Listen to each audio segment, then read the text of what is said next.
Good evening friends. मैं Vinod Rawal, chartered accountant, नई दिल्ली से एक जीएसटी के ऊपर एक आपसे इंफॉर्मेशन साझा करने के लिए क्यूआरएमपी स्कीम जो 1 जनवरी 2021 से लागू हो रही है, मोदी सरकार की नई स्कीम जीएसटी के ऊपर जो जीएसटी डिपार्टमेंट लेके आया और जिसके कल आपको एसएमएस आए, जिसकी लैंग्वेज की वजह से बहुत हंगामा मचा। सब सीएज और टैक्स प्रैक्टिशनर परेशान रहे अपने क्लाइंट्स को समझाने में कि डिफॉल्टेड का क्या मतलब है, क्योंकि उन्होंने समझा कि उनके सीए ने कोई डिफॉल्ट कर दिया जिसकी वजह से एसएमएस आ गया। तो बहुत सारे टैक्स प्रैक्टिशनर को दिक्कत हुई है।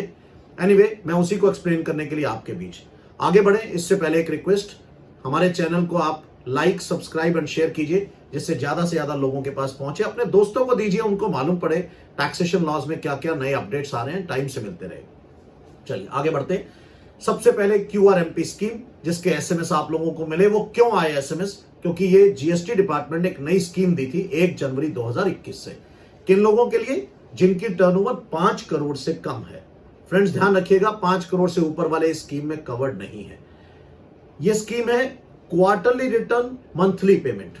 शब्द मेरे ख्याल से अपने आप में आपको खुद ही बता रहे हैं कि अब आपको रिटर्न क्वार्टरली भरनी होगी, लेकिन टैक्स मंथली ही पे करना होगा। मतलब जो जीएसटीआर 3B आप हर महीने भरते थे, उसको अब सरकार क्वार्टरली करने जा रही है। आपको ऑप्शन दे रही है, आपकी मर्जी, चूज कीजिए मत कीजिए। कौन कौन लोगों के लिए है और किनको ये कल मैसेज आए? जिनकी टर्नओवर 1.5 करोड़ 1 करोड़ 50 लाख तक है और वो जीएसटीआर 1 क्वार्टरली भरते थे, अब वो क्वार्टरली 3B भरेंगे। तो मतलब उनको मंथली जो 3B फाइल करते थे उसकी जरूरत नहीं है, क्वार्टरली ही कर सकते हैं। जिनकी टर्नओवर 1.5 करोड़ 1 करोड़ 50 लाख तक है और मंथली वो अपनी जीएसटीआर 1 भरते थे, उनको अब भी जीएसटीआर 3B मंथली ही फाइल करनी है, उनके लिए कोई चेंज नहीं होने जा रहा है। जिनकी टर्नओवर 1.5 करोड़ से ऊपर है और वो 5 करोड़ से तक हैं, उनकी रिटर्न क्वार्टरली हो गई है। 3B की बात कर रहा हूं, ठीक। चलिए, जो भी इसको ऑप्ट करेगा वो इनवॉइस फर्निशिंग फैसिलिटी के द्वारा अपने सेल्स बिल की रिटर्न फाइल कर सकता है हर महीने, जिससे दूसरे को 2B का बेनिफिट मिलेगा।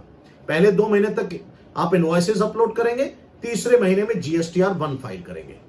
उसके अलावा पेमेंट्स की जहां तक बात आती है, पीएमटी 06 आप फॉर्म भरेंगे, जो 25 तारीख तक आपको टैक्स की पेमेंट करनी है।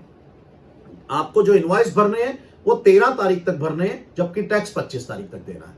अब क्वेश्चन आता है कि आप कैसे टैक्स पे करेंगे? तो 2 मेथड्स हैं, एक फिक्स सम है, एक असेसमेंट मेथड है।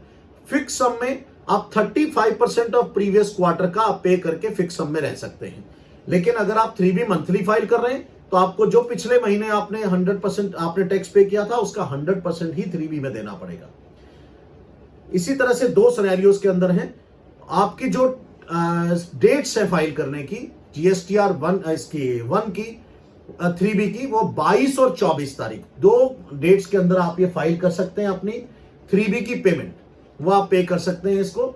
उसके बाद इशू आता है कि आपको इंटरेस्ट कितना लगेगा लेट करने पर। 18% इंटरेस्ट लगेगा। 25 तारीख तक अगर आप पे कर देंगे तो कोई इंटरेस्ट चार्ज नहीं होगा, उससे लेट करेंगे तो 18% इंटरेस्ट लगेगा। Then question comes late fees. Late fees में 50 रुपए पर डे बेसिस के ऊपर लेट फीस लगने जा रही है दोस्तों। 25 रुपए सीजीएसटी, 25 रुपए एसजीएसटी और अगर आईजीएसटी है तो 50 रुपए। लेकिन आपकी रिटर्न अगर निल की है तो आपको 20 रुपए पर डे लेट फीस देनी है। फ्रेंड्स, मेरा ख्याल से आपको क्यूआरएमपी स्कीम पूरी क्लियर हो गई होगी। फिर भी आपका कोई इशू रहता है तो आप हमसे कांटेक्ट कर सकते हैं, हमारे ईमेल और फोन नंबर्स आपके पास है। Thank you very much.